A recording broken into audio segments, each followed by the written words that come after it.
Olá, boa tarde. Muito tem se falado da Operação Lava Jato, da prisão de grandes empreiteiros e altos funcionários da Petrobras. Mas poucos sabem como funcionava o esquema, tamanha complexidade dos caminhos que usavam para desviar o dinheiro público. Eu vou explicar. Era assim: o político do PT, do PMDB e do PP indicavam a pessoa para ocupar uma das 7 diretorias da Petrobras: financeira, gás e energia, exploração e produção, abastecimento, internacional, engenharia, tecnologia e materiais e de serviços.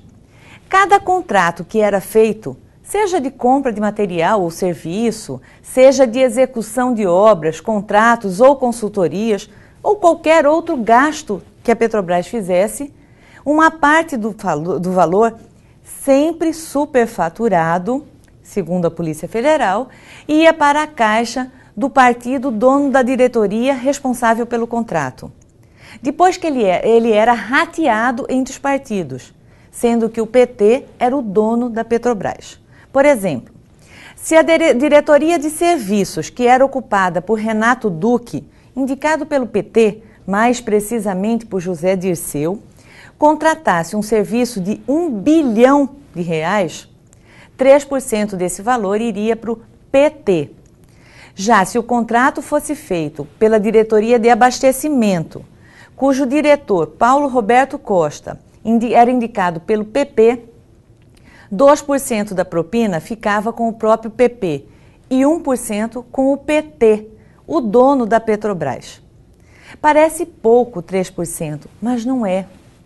Acontece que os contratos da Petrobras são de altíssimos valores, mesmo que não sejam superfaturados, mas são, segundo a Polícia Federal, são vultuosas somas.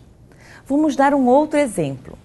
Se a diretoria do PP assinasse um contrato de R$1 bilhão, 20 milhões ia para o caixa do PP e 10 para o caixa do PT, tipo um pedágio para roubar que o PT cobrava. Já se a diretoria do PT assinasse um contrato de R$1 bilhão, 30 milhões ia para o próprio caixa do PT. O PT não dividia, afinal, o monopólio de roubar na Petrobras era dele. Fora essa modalidade, ainda tinha a fábrica de aditivos, que eram pagamentos paridos para atender alguma necessidade eventual. Um exemplo é o aditivo feito com a Camargo Correia, no valor de 139 milhões, referentes a uma usina que já havia sido inaugurada há 5 anos. Ou seja, não estava em obras.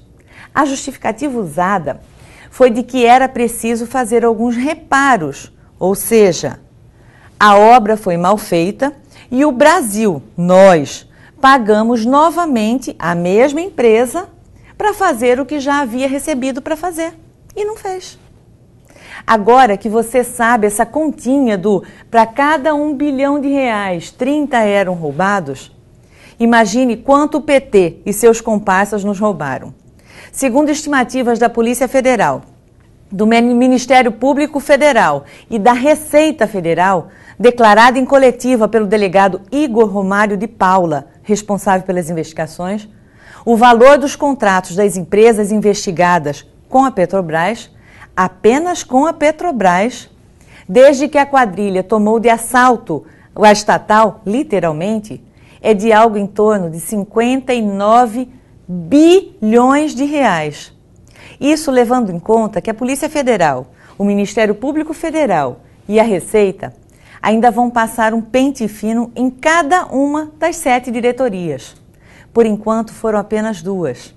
Ainda falta, por exemplo, a diretoria internacional, que era ocupada por Nestor Severo, indicado pelo PMDB e que está envolvido naquele escândalo de Pasadena.